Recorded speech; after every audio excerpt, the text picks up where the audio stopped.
Think about the last time you had like a truly brilliant idea, $1 million spark. Oh yeah, those are the best. Right. Maybe you were just standing in the shower, the hot water is running, and suddenly, boom, everything just clicks. It all makes sense in that one moment. Exactly. It could be a spark of inspiration for some completely new project at work, or maybe a massive career shift, or even a creative thing, like writing a book, or finally launching that business you've always dreamed of. And in those first few hours, or even those first couple of days, the feeling is just intoxicating. It really is. You're just buzzing with energy. I mean, you're mentally mapping out the entire trajectory while you're just driving to the grocery store. Yeah, the possibilities seem entirely endless. You feel this absolute rush of unstoppable excitement. You're practically vibrating at that point. I mean, the future looks perfectly clear. So clear. And in that specific moment, failure doesn't even exist as a concept in your mind. Right. It's not even a possibility. But, well, let's fast forward a bit. Cut to exactly 3 weeks later. Oh, the reality check. Yeah. You are sitting in this rigid chair, staring at a small, glaring computer screen, probably in the middle of a noisy, open-plan workspace. The hot water has definitely run cold by now. Totally ice cold.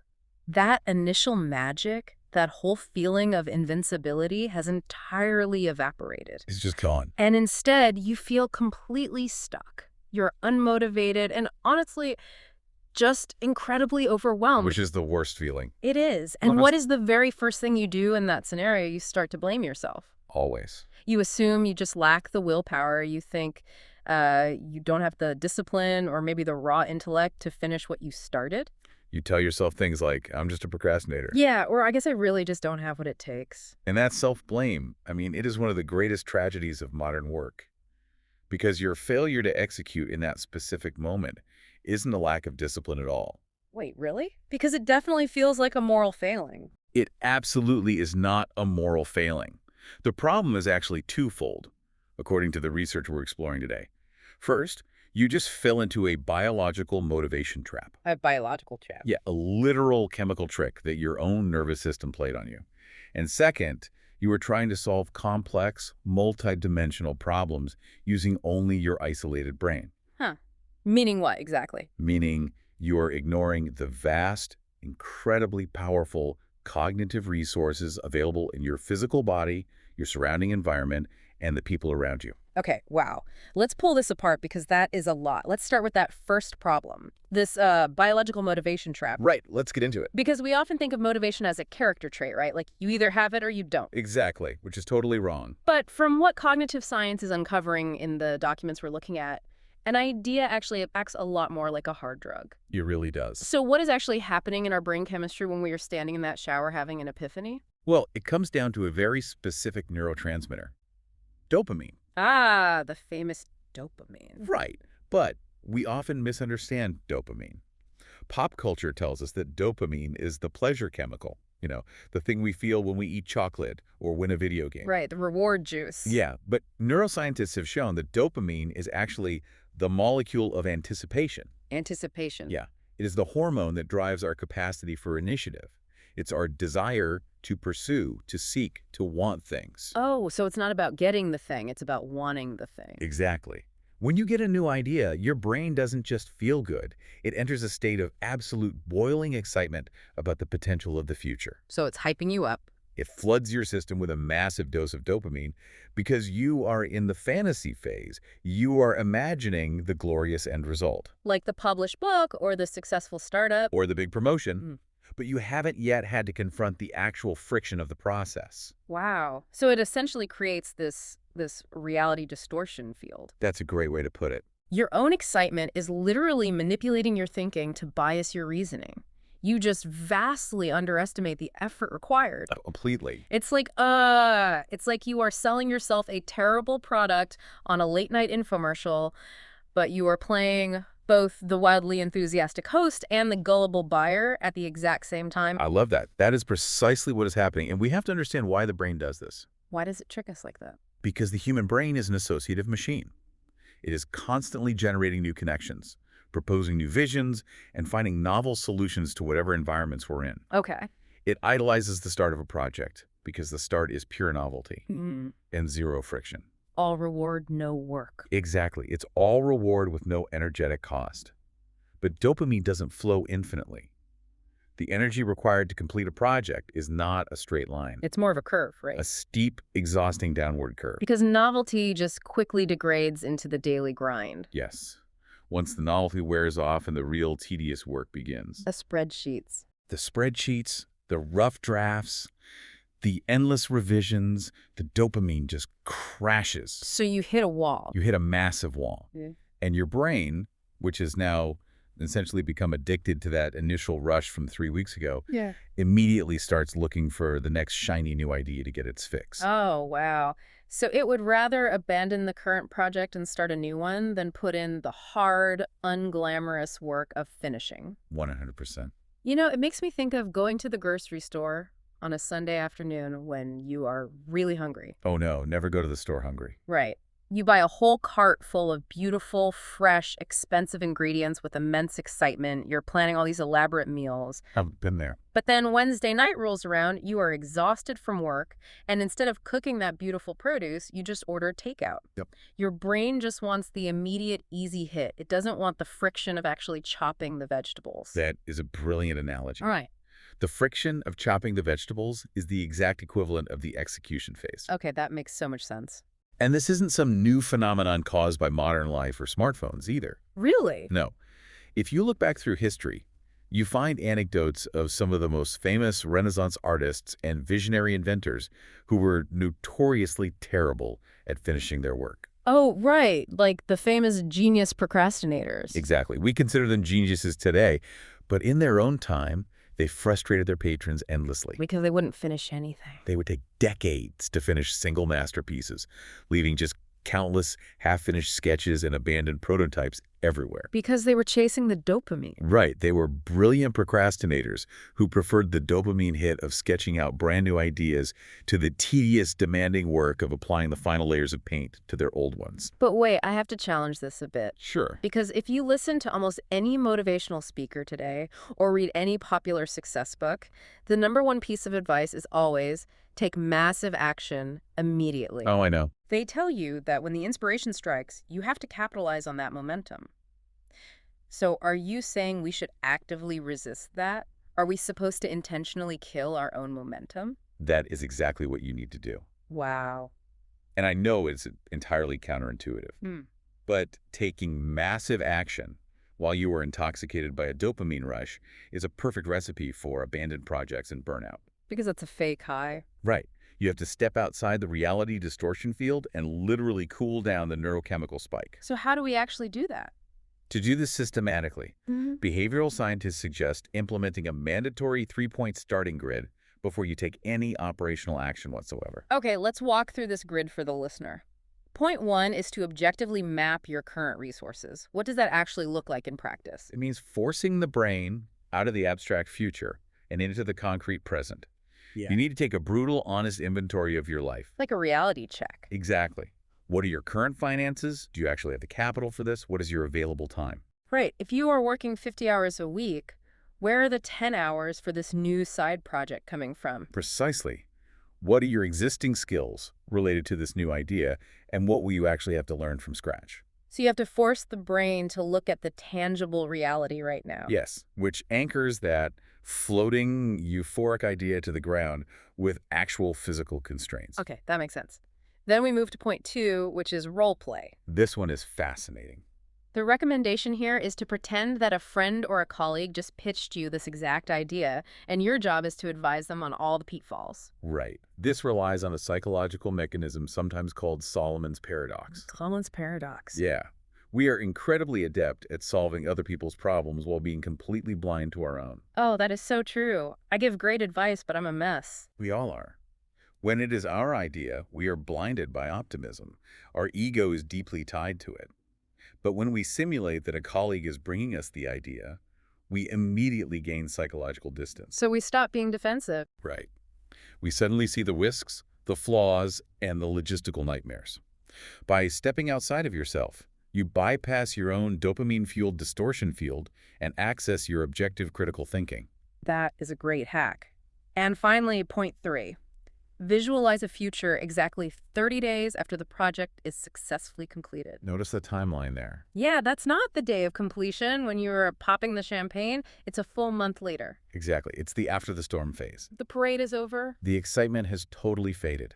You have to ask yourself, once the thrill of the chase is completely gone, is the reality of this completed project actually desirable? Does maintaining this new business or, I don't know, promoting this new book genuinely solve a problem in your life? Right. Or was the idea just a fun fantasy to entertain your brain while you were bored? That is a brutal question to ask yourself. It is, but it's necessary. And here is the kicker, the part that requires the most discipline from what I'm reading. After you do this 3-point exercise, you are absolutely forbidden from taking action for 24 hours. Non-negotiable. You cannot buy the domain name. You cannot incorporate the LLC. You cannot even announce it on social media. The 24-hour waiting period is mandatory. You have to let the dopamine metabolize in your system. So it physically leaves. Yes. Yeah. By enforcing that wait, you allow your executive function, your rational planning faculties, to actually take over from the initial chemical high. And then what? If the idea still seems viable and necessary after 24 hours, then it has merit. If the excitement vanishes, well, you just saved yourself months of wasted effort. I can see how vital this pause is today, especially when you consider how modern technology hijacks this exact mechanism. Oh, completely. I mean, think about the endless scrolling on social media platforms.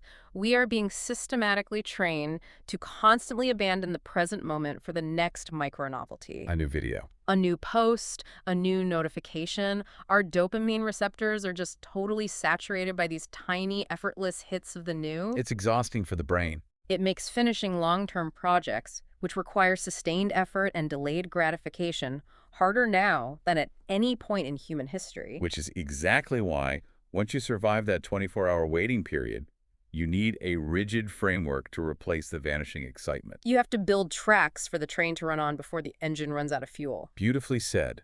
And one of the most effective frameworks is a slight modification of the classic goal-setting acronym, SMART. Okay, yeah. SMART. Specific, measurable, ambitious, realistic, and time-bound. Exactly. What I find fascinating here is how this framework directly combats the brain's tendency to stay in that comfortable, abstract fantasy zone. How do we actually apply these 5 letters? Let's start with specific. Saying, I want to be a successful writer. Is a fantasy. It's a total fantasy. It gives the brain no actionable data. But saying, I want to write a 50,000-word science fiction novel, that is specific. It defines the boundaries of the effort. Okay, got it. Next is measurable. You need quantifiable data to track progress. This provides miniature dopamine hits along the way to keep you motivated. So instead of just writing, it's, I will write 500 words a day. Right. That is measurable. You either did it or you didn't. No gray area. And then we have ambitious and realistic, which honestly seem like they contradict each other. They do seem like it, but they act as a counterbalance. Ambitious means the goal should stretch your capabilities. If it's too easy, you'll just get bored and abandon it. Right. But realistic is the safety valve. You must have a logical, physical path to get there. If you set a goal to write a novel in a single weekend while working a full-time job, That is an impossible dream. totally impossible. And when you inevitably fail by Sunday night, your motivation will be completely destroyed. It must be a stretch, but a mathematically possible one. Okay, makes sense. Finally, time-bound. Because a goal without a deadline is just a wish that you can perpetually postpone. Exactly. Tying time to your objective stops procrastination and creates this artificial urgency. Yes, but even with all of this planning, there is a massive trap that highly analytical people fall into. Analysis paralysis. Exactly. And this is where the 10% rule comes in. Could you explain the 10% rule? Because this feels like the antidote to the perfectionism that kills so many great projects before they even begin. People often believe they need to have every single step mapped out before they start. They want the perfect blueprint. Right. They wait until they have 100% of the information, the flawless outline, the perfect business plan. But the reality of complex projects is that they are dynamic. They change. Always. The 10% rule says that you only need 5 to 10% of the answers to start taking physical action. Just 5%. Yes, you just need the immediate next steps. The remaining 90% of the answers will only reveal themselves once you are actually in motion, interacting with the real world. You cannot anticipate the real problems until you are moving. You literally can't. Yeah. The real world will show you what you need to know. Okay, so mapping our resources, letting the dopamine cool down, and organizing our timeline is really only the foundational step. It gets you to the starting line. Right. We get the brain's neurochemistry balanced, we get our logistical plan in place. But once you take that first step, once you are in the thick of the project, you are going to face a barrage of rapid, highly complex decisions that no spreadsheet could have ever predicted. Things get messy. Very messy. And to navigate those effectively, we have to look outside the conscious brain entirely. This is my favorite part of the research. Yeah, this brings us to a massive shift in how we understand human intelligence. We need to talk about listening to the body as the ultimate decision-making tool. This is where we completely flip traditional cognitive science on its head. How so? Well, for centuries, basically since the Enlightenment, we have worshipped the conscious, rational mind. We imagine the brain as this isolated supercomputer locked inside a bone vault, just generating all our intelligence. Just a brain in a jar. Exactly. But the truth is, we process exponentially more information subconsciously than we ever could consciously. Exponentially more. Oh, yeah. The brain is constantly detecting incredibly complex patterns in our environment. It's observing microscopic changes in our surroundings, evaluating thousands of variables a second. Wow. But the conscious verbal part of the brain is actually quite slow. It has a tiny bandwidth. It cannot verbalize all these complex patterns. But the subconscious still needs a way to communicate these complex patterns to us, right? Yes. And it uses the physical body as its messenger. Precisely. It uses a biological system known as interoception. Interoception, like the opposite of exteroception. Exactly. We are all familiar with our extraceptive senses: sight, hearing, touch, taste, smell, which perceive the outside world. Interoception is how you perceive your internal world. Ah. It is the real-time awareness of your internal organs and your physiological state. It is the sensation of a racing heart, a sudden fluttering in your stomach. Wow. Yeah. Butterflies, Mm-hmm. or tense muscles in your jaw, or even just a subtle change in the rhythm of your breathing. And what absolutely blows my mind about this research is that people who are highly sensitive to these internal bodily signals actually make more rational, more profitable, and more accurate decisions in high-stress environments. Incredibly. Because that feels totally counterintuitive to everything we've been taught. We are constantly told that emotions, gut feelings, and bodily reactions are irrational. Keep your emotions out of it, right? Exactly. We are told that to be a logical professional, we must suppress our physiological responses. So are you actually saying the body is more logical than the brain? In situations with overwhelming complexity, yes. Wow. The body acts as an incredibly sophisticated early warning system. Mm-hmm. To really understand this, you have to look at the anatomy. Okay, let's look at it. You have the vagus nerve, which is this massive superhighway of information connecting the brain directly to the heart, the lungs, and the digestive tract. The gut-brain connection. Right. You also have the enteric nervous system, which is literally millions of neurons embedded in the lining of your gut. It's often called the second brain. So it's literally thinking. In a way, yes. When your subconscious detects a pattern of danger or opportunity based on its vast database of past experiences, it doesn't try to send a slow, complex verbal message to your conscious mind. Like, hey, watch out for this. Too slow. Instead, it instantly alters your physiology. It changes your heart rate or tightens your stomach. It just acts. The body senses the pattern long before the conscious mind can process all the variables and catch up. There is a truly astonishing study on financial traders in the text that perfectly illustrates this mechanism. Oh, the heartbeat study. Yes. Imagine the trading floor of a major financial institution. It is pure chaos. Thousands of variables, fluctuating numbers, extreme stress, milliseconds of decision time. Intense pressure. The researchers wanted to know what separated the traders who survived and made massive profits from the ones who just burned out and lost millions. And you'd think they test their math skills, right? Exactly. But they didn't test their math skills or their knowledge of economic theory at all. Instead, they asked the traders to perform a very simple interoceptive test. Right. They asked them to sit quietly and count their own heartbeats for short intervals.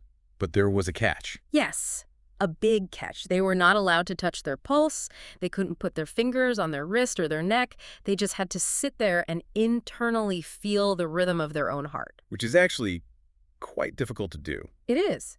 And the results of this seemingly unrelated test predicted their financial success. The correlation was staggering. The traders who could most accurately count their heartbeats internally meaning the ones with the highest baseline of interoceptive awareness were the ones who made the most profitable trades. That is wild. Furthermore, they survived the longest in a notoriously volatile industry. They literally felt the movements of the market in their chests. It's like the body acts as a highly sensitive radar dish, or a set of invisible whiskers, just picking up subtle frequencies and statistical anomalies that the conscious mind is entirely deaf to. That's a great analogy. And if you want to see exactly how fast this physical radar works compared to the conscious brain, there's another brilliant experiment often conducted by cognitive psychologists. Oh, the card game experiment. I love this one. It's so revealing. So subjects are brought into a lab and asked to play a card game. In front of them are 4 decks of cards. They are told that drawing from certain decks will win them money, and drawing from others will cost them money. Pretty straightforward. The goal is simple: maximize profit. Right. But the players are given no rules. They have absolutely no idea which deck is which. So they just have to start drawing cards and figure it out by trial and error. Exactly. What the players don't know is that the game is rigorously mathematically rigged. 2 of the decks are safe, providing steady, moderate wins. The other 2 decks are highly dangerous. They offer big wins, but are interspersed with catastrophic, bankrupting losses. So how long does it take for a normal human being to actually figure out this mathematical pattern? On average, it takes a subject about 50 draws before their conscious mind fully grasps the rules. By the 50th card, they can verbally explain, oh, deck A and B are dangerous, I should only draw from deck C and D. 50 cards to consciously crack the code? That's a lot of lost money. It is. But here's the incredible part. While the subjects were playing, the researchers had them hooked up to sensors measuring their galvanic skin response. Which is basically the sweat gland activity on their palms, right? Exactly. And the data from those sweat glands told a completely different story. What did it show? By the 10th card, 40 cards before their conscious brain figured it out, long before they could articulate any strategy, the subjects' hands began to sweat whenever they reached toward the dangerous decks. Wow. Their bodies had already cracked the complex mathematical probability of the game. Yes. And it was actively trying to warn the conscious brain through a physical stress signal. The subconscious ran the math, realized there was a threat, and fired a signal down the vagus nerve to the sweat glands. And that is interoception at work. The tragedy here is that we are taught to ignore those sweaty palms. We tell ourselves, don't be nervous, be rational. But the nervousness is the rationality. Exactly. The body's doing the math for you. But, I mean, if suppressing these signals is such a bad idea, what happens when we do? We can't just follow every single anxiety pang we feel, right? No, of course not. We have to learn to interpret them, not just blindly obey or suppress them. Suppressing them entirely actually leads to severe cognitive biases. Really? Like what? Take, for example, the ultimatum game, which is a famous behavioral economics experiment. In this game, one person is given a sum of money, say $100, and must propose how to split it with a second person. Okay. If the second person accepts the split, they both keep the money. If the second person rejects it, neither gets anything. So, logically, if I am the second person, I should accept literally any offer greater than 0. Right. Because if you offer me a split where you keep $99 and give me $1, pure logic says I should accept the $1 because $1 is still better than $0. Yes, that is the purely analytical, Spock-like approach. But when researchers run this test with highly analytical thinkers, people who pride themselves on being purely logical and suppressing their emotions, they frequently reject the unfair offers. They turn down free money. They turn down free money. Why? Because their conscious ego gets in the way. They feel insulted by the unfairness, but because they suppress their physical emotional signals.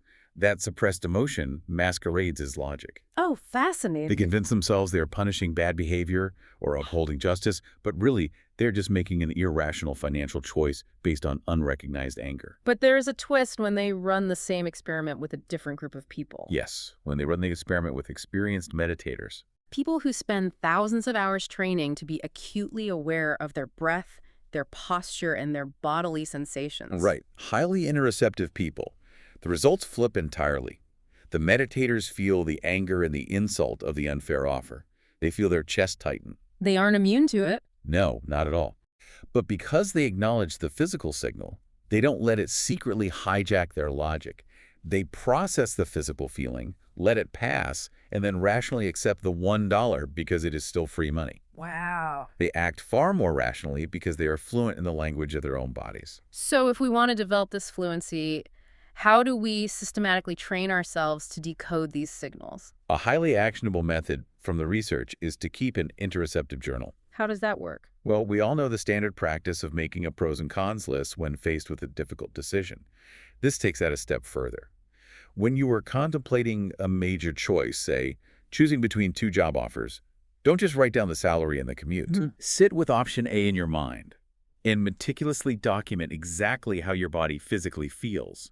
Does your breathing become shallow? Does your jaw clench? Does your stomach feel light or heavy? And then do the same for option B. Exactly. And the real value comes months later, right? You review the outcomes of those decisions and cross-reference them with your journal entries. Yes.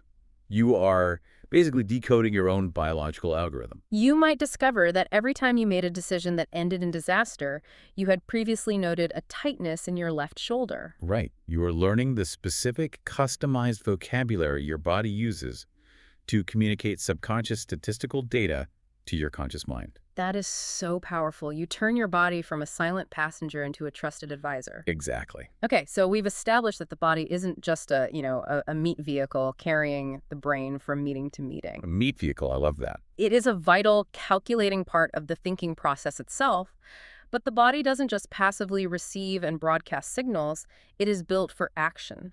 Right. And this brings us to a really profound revelation from these documents. Physically moving the body actively alters the nature of our intelligence. Yes. Let's explore movement as a cognitive engine. This requires a massive paradigm shift in how we view intellectual work. How so? Well, in our modern culture, we deeply associate serious, complex thought with physical stillness. When we want children to learn, what do we tell them? Sit still and pay attention. Exactly. We confine our most highly paid knowledge workers to small desks and ergonomic chairs. But the reality is that physical movement dramatically alters, enhances, and fundamentally changes cognitive function. Let's talk about the evolutionary mechanics of this. Why is our brain so deeply tied to movement?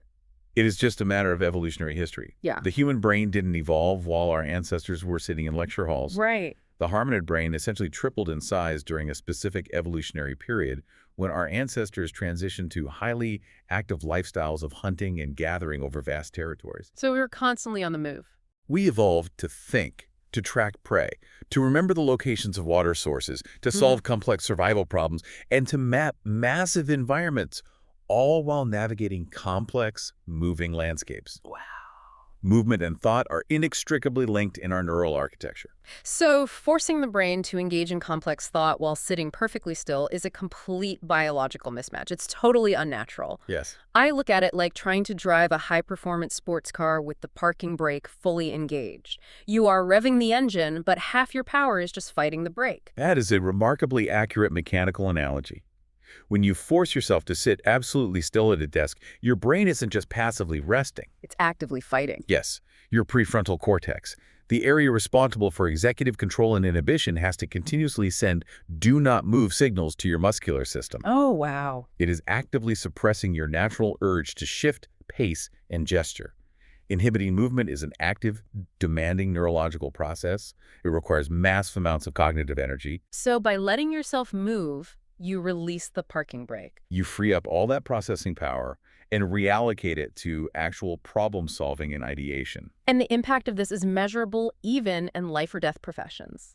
Let's look at the study involving medical professionals, specifically radiologists. Oh, this study's incredible. Their entire job is to visually scan complex medical images and detect microscopic anomalies like tumors. Right. This is one of the most compelling examples of embodied cognition.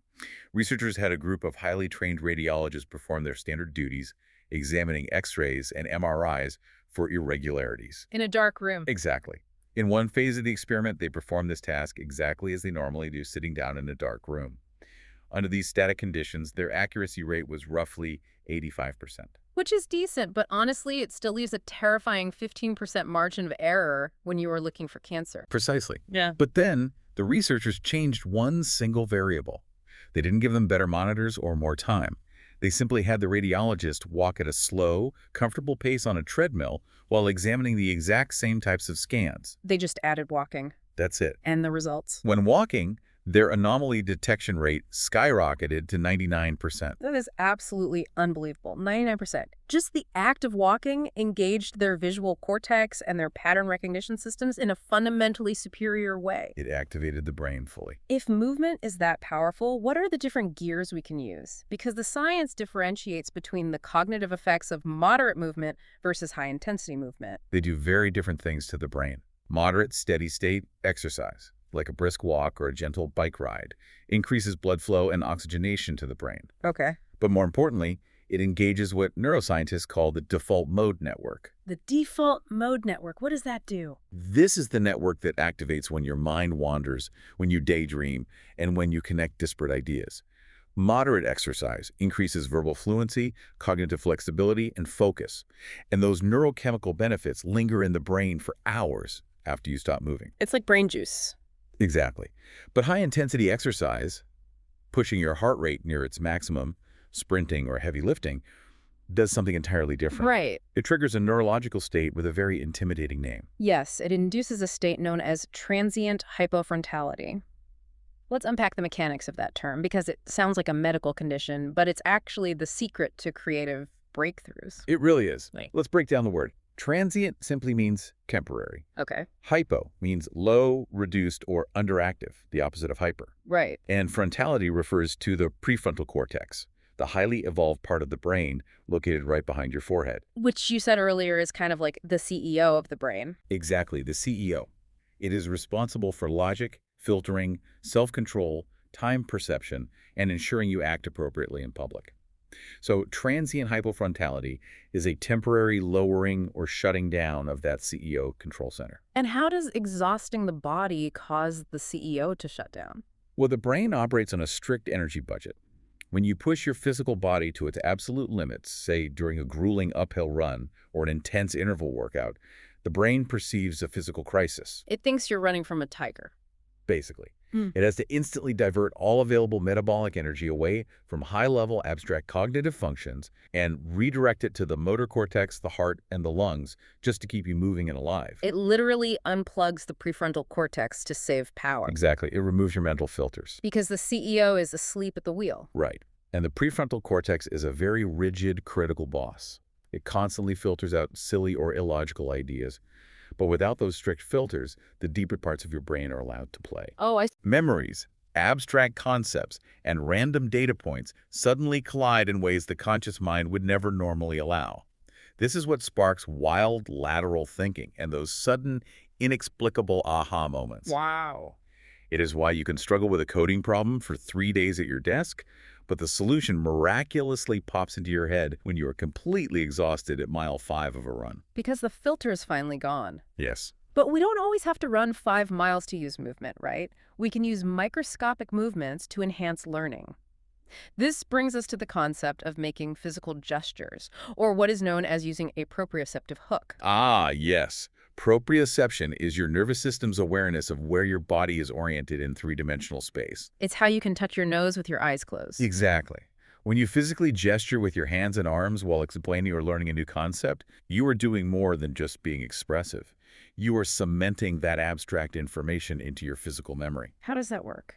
You are creating a dual coding effect. You remember the verbal information and you remember the physical sensation of the gesture. You are attaching an abstract thought to a physical anchor. There is a brilliant example of this in the documents with medical students trying to learn complex anatomy. Oh, that's true. Instead of just staring at a two-dimensional textbook and trying to memorize the names of microscopic structures, educators applied this concept of embodied imagination. Right. They had the students physically act out the anatomical parts. Like a play. Exactly. If they were studying the complex mechanisms of the inner ear, the students would physically arrange themselves in the room. Some students would pretend to be the vestibular system. Others would act as the cochlea, physically demonstrating how sound waves transfer into physical motion. So they became the ear. Yes. By bridging the gap between an abstract textbook diagram and human physical movement, their comprehension and retention skyrocketed. They scored significantly higher on their exams because the knowledge was stored in their muscles, not just their minds. And movement can even be metaphorical, which is Mm. crazy to me. I love the experiment about literal out-of-the-box thinking. Yes, researchers wanted to test if physical metaphors actually alter cognition. They asked two groups of people to brainstorm creative uses for everyday objects. A standard creativity test. Right. One group was seated normally at desks. The other group was told to literally sit inside a giant open cardboard box constructed in the middle of the room. And a third group was told to sit outside the box. Literally thinking outside the box. Exactly. And the people sitting physically outside the box generated 20% more creative, divergent ideas than those inside it. The physical environment and the metaphorical movement triggered an actual measurable cognitive shift. A literal shift in how they thought. Which brings up a massive practical dilemma. If movement is the key to unlocking our memory, our anomaly detection, and our creativity, how on earth are we supposed to incorporate this when the vast majority of us are contractually obligated to be trapped at a desk for 8 hours a day? Right, the reality of the modern office. It requires a cultural and personal shift in how we view restlessness. We need to stop viewing fidgeting, pacing, and shifting as distractions or signs of a lack of focus. Because they aren't. They aren't. We need to start recognizing them as vital cognitive self-regulation. If you are on a complex phone call, you should be pacing the room. If you are reading a dense report, you should be using a standing desk and shifting your weight. Move those hands. Use expansive hand gestures, even if you are just talking to yourself. You are giving your brain the physical hooks it desperately needs to hang complex information on. And this naturally transitions us to a critical realization. If sitting perfectly still at a small desk is fundamentally unnatural for the human brain, then the desk itself and the entire building constructed around it might be the hidden ceiling on our potential. It absolutely is. We are moving from the architecture of the body to the architecture of the spaces we inhabit. Let's look at designing your environment. We have to return to that evolutionary perspective again.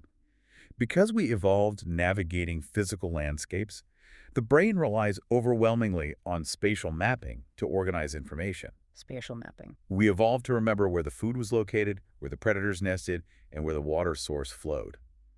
We navigate ideas best when they are mapped spatially rather than just conceptually. Think about how we currently work, though. We sit in front of a 13-inch laptop screen, and we have 30 different tabs open, toggling between spreadsheets, emails, and PDFs. It feels productive, but cognitively, it is a disaster. It is a complete disaster because of the limits of working memory. When you are clicking through digital tabs on a tiny screen, the information disappears the moment you switch windows. Out of sight, out of mind. Literally, your brain is forced to hold the contents of all those hidden tabs in its active working memory so you don't lose the context. It is incredibly exhausting and leaves very little processing power for actual problem solving. So how do we fix it? When you spread information out physically, printing out graphs, writing on large sticky notes, and plastering them across a massive whiteboard or a blank wall, you drastically reduce that cognitive load. You are offloading the memory storage to the physical room. You don't have to remember the data. The wall remembers it for you. You just have to move your eyes or turn your head. Exactly. You're turning your physical environment into an external hard drive. If you look at the working habits of prolific inventors, master biographers, or leading detectives, Like the crazy detective wall with the red string. yes, they inevitably use massive physical models and wall-sized maps. They literally think with objects because the human brain is designed to manipulate physical space. But it is not just about having enough wall space to spread out, right? It is about the psychological nature of the space itself. And this is where cognitive science provides a devastating critique of the modern corporate obsession with open-plan office environments. Now, open-plan offices are the worst.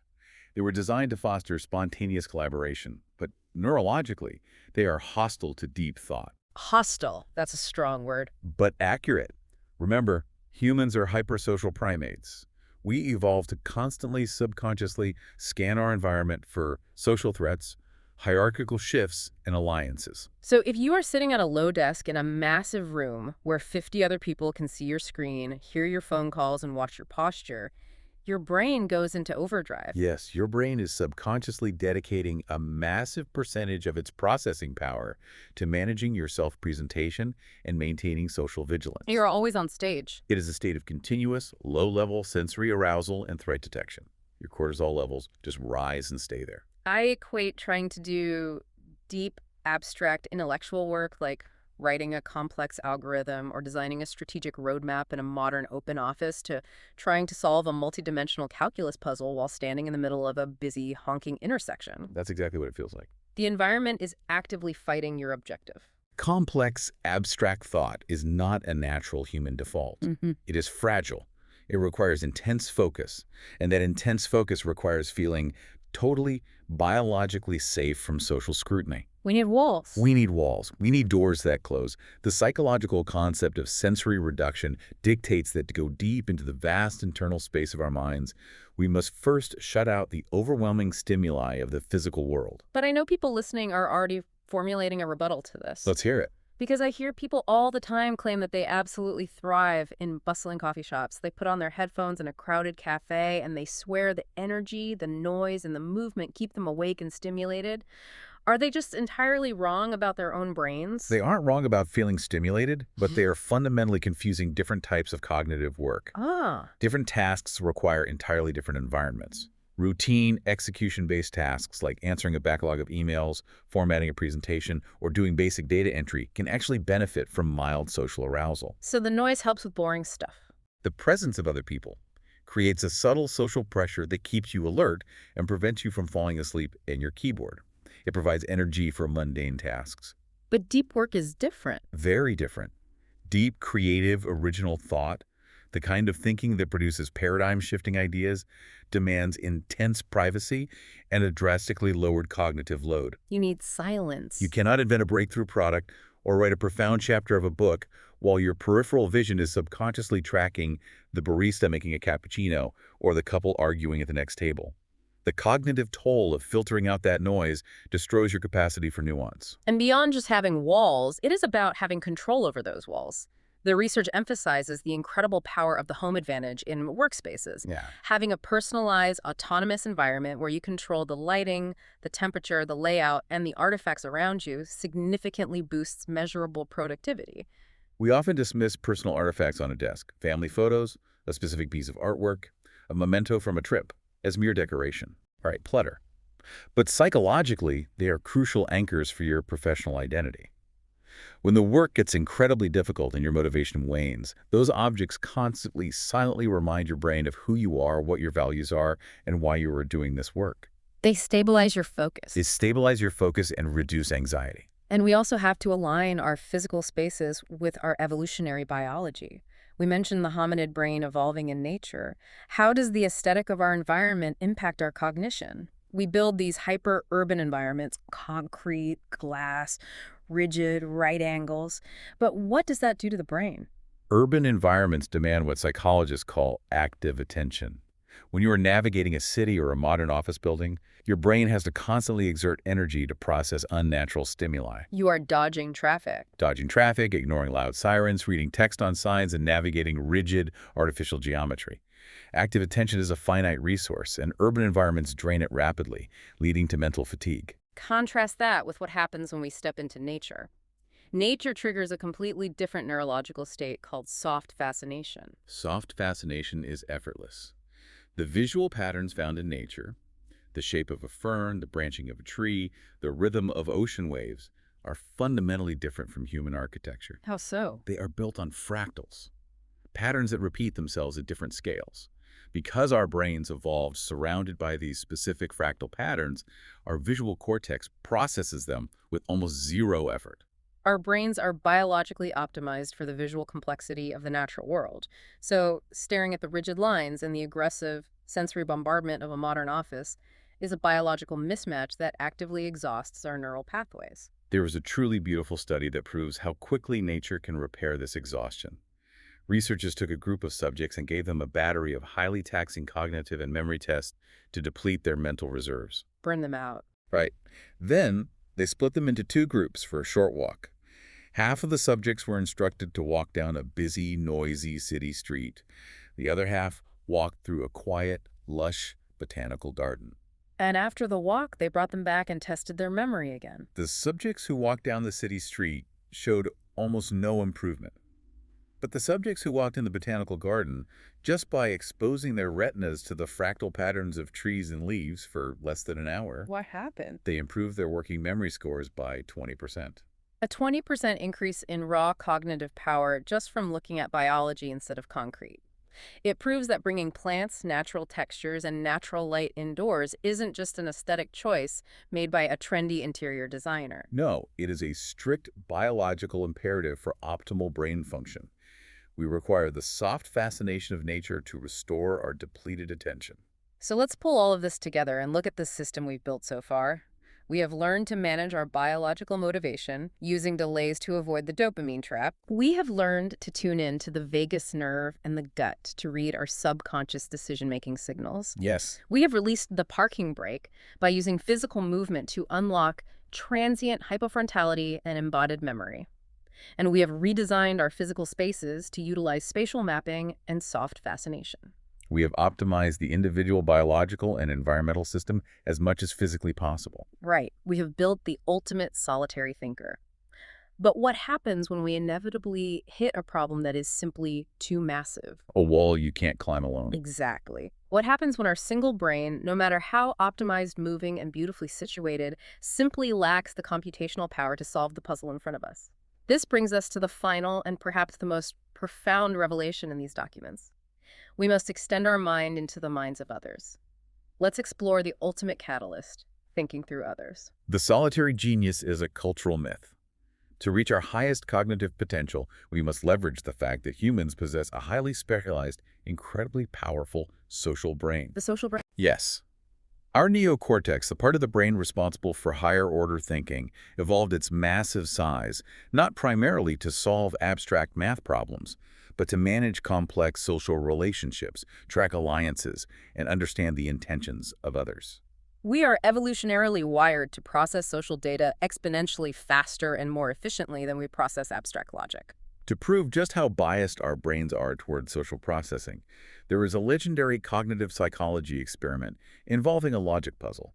It perfectly demonstrates how terrible we are at abstract variables and how brilliant we are at social rules. I remember reading this. It is a phenomenal demonstration. Researchers present subjects with a pure logic puzzle involving a set of cards with abstract letters on one side and numbers on the other. Right. They are given a strict logical rule. For example, if a card has a vowel on one side, it must have an even number on the other. Then they are asked which specific cards they need to turn over to verify if the rule is being broken. It requires basic deductive reasoning. Nothing crazy. But when it is presented as abstract letters and numbers, it literally breaks people's brains. Only about 10% of people can solve it correctly. It's just too abstract. But then, the researchers run the exact same logical structure, the identical mathematical problem, but they reframe it as a relatable social scenario. Right. Instead of letters and numbers, they tell the subjects, "You are a bouncer at a bar." The rule is, if a person is drinking alcohol, they must be over 21. Makes perfect sense. They show them cards representing 4 people. One drinking a beer, one drinking a soda, one who is 25, and one who is 16. They ask, whose ID do you need to check to ensure the rule isn't broken? And suddenly, the success rate skyrockets. 75% of people solve the puzzle instantly and effortlessly. Just like that. The underlying math is exactly the same, but because it is wearing a social outfit, our brains just get it. It doesn't even feel like a puzzle anymore. It just feels like common sense. Our brains are built to detect social rule breakers, not abstract variable mismatches. And once we understand that our brains are optimized for social interaction, we can leverage that for rapid learning. This leads to a phenomenon known in educational psychology as the Protégé Effect. The Protégé Effect. This states that learning through imitation, apprenticeship, and specifically teaching others drastically outperforms solitary study. But why is teaching someone else so much more powerful than just, highlighting a textbook? It comes down to cognitive dissonance and the illusion of competence.